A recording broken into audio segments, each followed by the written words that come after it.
है दोस्तों, आप चाहते हैं कक्षा 10वीं का सभी सेट का इंपोर्टेंट वीवीआई ऑब्जेक्टिव तथा सब्जेक्टिव क्वेश्चन का आंसर के साथ पीडीएफ डाउनलोड करना, तो वीडियो के डिस्क्रिप्शन बॉक्स में एक मोबाइल ऐप का लिंक दिया गया है। आप चाहे तो मोबाइल ऐप का लिंक डिस्क्रिप्शन में दिए गए लिंक को क्लिक करके भी डाउनलोड कर सकते हैं, या प्ले स्टोर में भी सर्च कर सकते हैं मैथ इन मैजिक टिप्स। वहाँ पे आप सभी को दो ऐप देखने को मिलेगा। दोनों ऐप को अगर आप इंस्टॉल कर लेते हैं, उससे स्टडी कर लेते हैं, तो आप अपने मैथ एग्जाम में काफ़ी अच्छे खासे मार्क्स ला सकते हैं।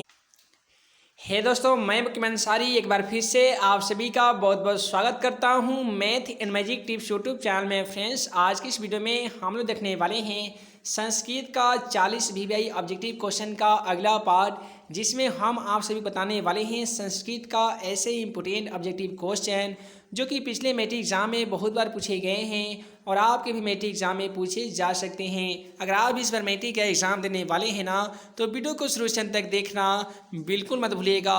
तो चलिए फ्रेंड्स, बिना समय गवाएं पहला क्वेश्चन को देख लेते हैं। है दोस्तों, जैसा कि आज से मोबाइल स्क्रीन पे पहला क्वेश्चन देख पा रहे हैं, दिया गया है कि बृहस्पति कहाँ का मंत्री था। दोस्तों आपसे बता दें, बृहस्पति आप कहानी पढ़ेंगे दूसरा चैप्टर से क्वेश्चन लिया गया है कि बृहस्पति कहाँ का मंत्री था, तो बृहस्पति मिथिला का मंत्री था। क्वेश्चन का सही जवाब मिथिला हो जाएगा। अगला सवाल है, करुणामय कौन दिखाता है, तो करुणामय कौन दिखाता है, तो आलसी लोग करुणामय को दिखाते हैं। क्वेश्चन का सही जवाब आलसी हो जाएगा। अगला सवाल है कि निर्गति लोगों में प्रथम कौन है, तो निर्गति लोगों में जो प्रथम स्थान रखने वाले व्यक्ति हैं वो आलसी लोग होते हैं। तो क्वेश्चन का सही जवाब आलसी हो जाएगा।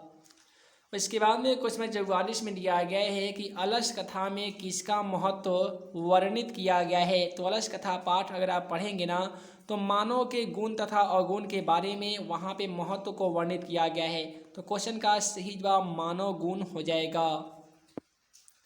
उसके बाद में अगला सवाल है क्वेश्चन 45 में कि चारों आलसी पुरुष को किसने निकाला था। तो चार पुरुष जो अलस कथा पाठ है, वो अलस कथा पाठ यानी आलसियों के बारे में उस कहानी को लिखा गया है। तो उस कहानी अगर आप पढ़ेंगे तो उसमें बताया क्या है कि चारों आलसियों पुरुष को नियोगी पुरुष ने बाहर निकाल दिया था। क्वेश्चन का सही जवाब नियोगी पुरुष हो जाएगा। उसके बाद में क्वेश्चन 46 में दिया गया है कि जीव किसका सुख देखकर दौड़े आ जाते हैं। तो जीव सजातियों का दुख देखकर दौड़े आ जाते हैं। अतः क्वेश्चन का सही जवाब सजातियों हो जाएगा। हे दोस्तों, आप चाहते हैं कक्षा 10वीं का सभी सब्जेक्ट का इंपोर्टेंट ऑब्जेक्टिव तथा सब्जेक्टिव क्वेश्चन का आंसर के साथ पीडीएफ डाउनलोड करना, तो वीडियो के डिस्क्रिप्शन बॉक्स में questionforexam.com वेबसाइट का लिंक दिया गया है। उस वेबसाइट पे आप जाके कक्षा 10वीं का सभी सब्जेक्ट का इंपोर्टेंट ऑब्जेक्टिव तथा सब्जेक्टिव क्वेश्चन आंसर के साथ फ्री में डाउनलोड कर सकते हैं। तो जाइए, वीडियो के डिस्क्रिप्शन में दिए गए लिंक को क्लिक करके आप उस वेबसाइट पे जा सकते हैं। है दोस्तों, अगला सवाल दिया गया है क्वेश्चन 47 में कि अलस कथा पाठ लिया गया है, यानी अलस कथा जो पाठ है वो किस ग्रंथ से संकलित है, अर्थात किस ग्रंथ से लिया गया है। तो दोस्तों आपसे बता दें कि अलस कथा जो पाठ है वो पुरुष परीक्षात ग्रंथ से उद्धृत है यानी लिया गया है। तो क्वेश्चन का सही जवाब पुरुष परीक्षात हो जाएगा। उसके बाद में अगला जो सवाल है क्वेश्चन 48 में कि पुरुष परीक्षा ग्रंथ किस भाषा में लिखित है। कहने का मतलब कि पुरुष परीक्षा जो ग्रंथ है वो किस भाषा में लिखा गया है। तो क्वेश्चन का सही जवाब संस्कृत भाषा हो जाएगा। उसके बाद में काफ़ी इंपॉर्टेंट सवाल है हमारा कि अलस कथा के रचयिता कौन है, अर्थात अलस कथा के रचनाकार कौन है। तो दोस्तों आपसे बता दें, विद्यापति के माध्यम से ही अलस कथा पाठ की रचना की गई है। तो क्वेश्चन का सही जवाब विद्यापति हो जाएगा। उसके बाद में जो अगला सवाल है कि बृहस्पति का स्वभाव कैसा था। आज सभी को मालूम हो गया है कि बृहस्पति एक प्रकार का मंत्री था। कहाँ का, तो मिथिला का। उसका जो स्वभाव था वो दानशील और कारुणिक था। तो क्वेश्चन का सही जवाब दानशील और कारुणिक हो जाएगा। उसके बाद में अगला सवाल क्वेश्चन 51 में दिया गया है कि स्त्रियों की गति कौन है। तो स्त्रियों की गति जो है वो उसका पति होता है। तो क्वेश्चन का सही जवाब पति हो जाएगा। इसके बाद में क्वेश्चन 52 में दिया गया है कि बालक की गति कौन होता है। तो बालक की जो गति है वो माता पिता होते हैं, और माता पिता में सबसे ज़्यादा कौन होते हैं, तो माता होते हैं। उसके बाद में अगला सवाल है कि आलसियों की गति कौन है। तो आलसियों की गति सबसे बड़ा उसका दुश्मन आलस होता है। जिसे हम लोग कारुणिक के नाम से जानते हैं। तो क्वेश्चन का सही जवाब कारुणिक हो जाएगा। अगला जो सवाल है कि नीतिकार आलस को क्या मानते हैं। तो जितने भी नीतिकार हैं, जितने भी ज़्यादा विद्वान लोग हैं ना, वो आलस को अपना दुश्मन अर्थात शत्रु मानते हैं। तो ये मेट्रिक एग्जाम में तो ये सवाल पहले भी पूछा गया था कि नीतिकार आलस को क्या मानते हैं। क्वेश्चन का सही जवाब शत्रु लिखेंगे आप, शत्रु अर्थात दुश्मन। उसके बाद में अगला सवाल है कि आलसी कितने थे। अगर आप अलस कथा पाठ पढ़े होंगे तो आपको मालूम होगा कि आलसियों की संख्या 4 थी। तो क्वेश्चन का सही जवाब 4 हो जाएगा। उसके बाद में क्वेश्चन नंबर 56 में दिया गया है कि वनमाला भलवाकर किस काल की संस्कृत कवित्री थी। हे दोस्तों आपसे बता दें, वनमाला भवलाकर किस काल की संस्कृत के कवित्री थी। तो क्वेश्चन का सही जवाब वर्तमान काल हो जाएगा, यानी अभी के काल। अगला जो सवाल है विजयंका किस काल में कवि थी। ऐसे भी आप बोल सकते हैं कि विजयंका किस काल शतक में थी। तो विजयंका जो थी एक प्रकार की कवित्री का नाम है जो 8म काल की कवि थी। अगला जो सवाल है कि कौन प्रथम कल्प है दोस्तों, विजयंका जो कवयित्री है वही प्रथम कल्प है। तो क्वेश्चन का सही जवाब विजयंका हो जाएगा। अगला जो सवाल है कि वाग्वलक्य ने आत्मतत्व की शिक्षा किसे दिया करते थे। तो मैत्रेयी नाम के भी एक कवयित्री है जिनको वाग्वलक्य नामक गुरु ने उनको आत्मतत्व की शिक्षा प्रदान करते थे। तो क्वेश्चन का सही जवाब यहाँ पे मैत्रेयी हो जाएगा जो वाग्वलक्य की पत्नी थी। यहाँ पे ऐसे भी सवाल पूछा जा सकता है कि वाग्वलक्य की पत्नी का क्या नाम है या वाग्वलक्य की पत्नी कौन थी। क्वेश्चन का सही जवाब मैत्रेयी हो जाएगा।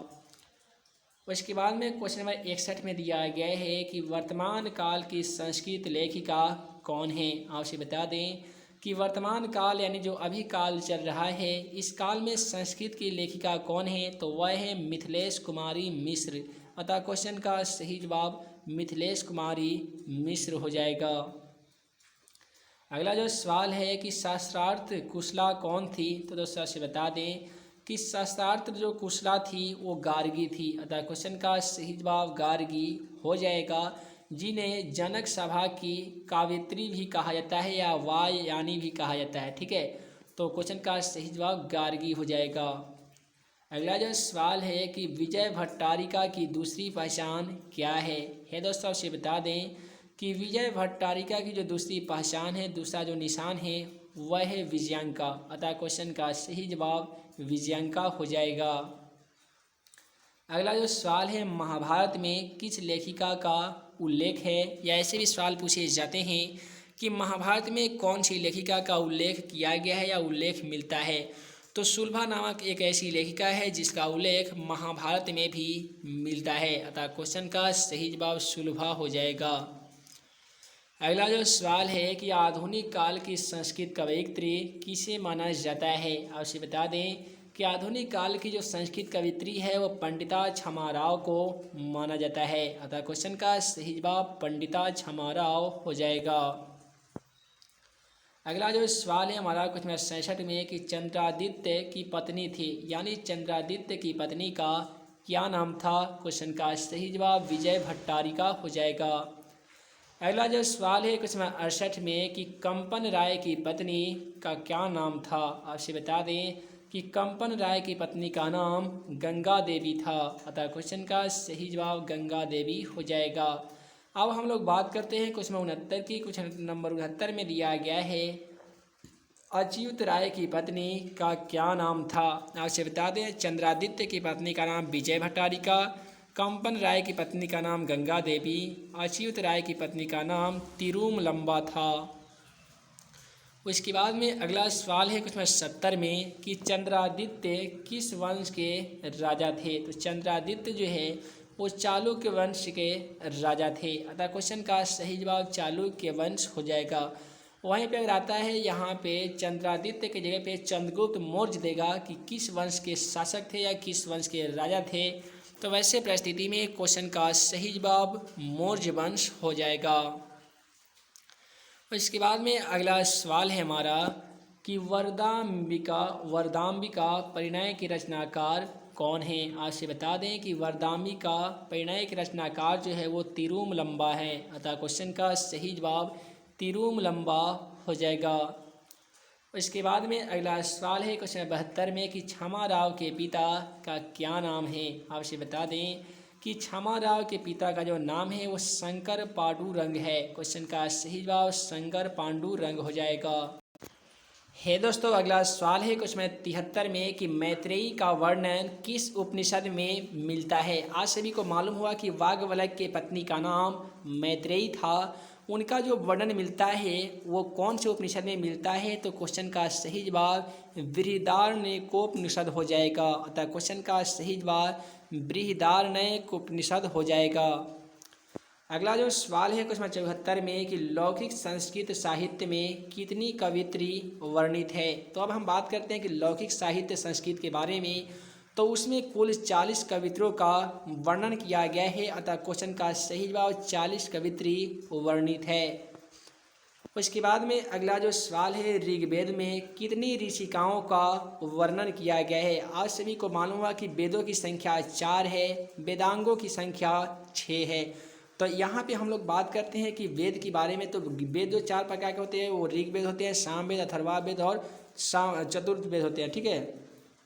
तो यहाँ पे जो ऋग्वेद जो होते हैं उसमें कितने ऋषिकाओं का उल्लेख मिलता है यानी वर्णन मिलता है? तो ऋग्वेद में कुल 24 ऋषिकाओं का वर्णन मिलता है। क्वेश्चन का सही जवाब 24 हो जाएगा।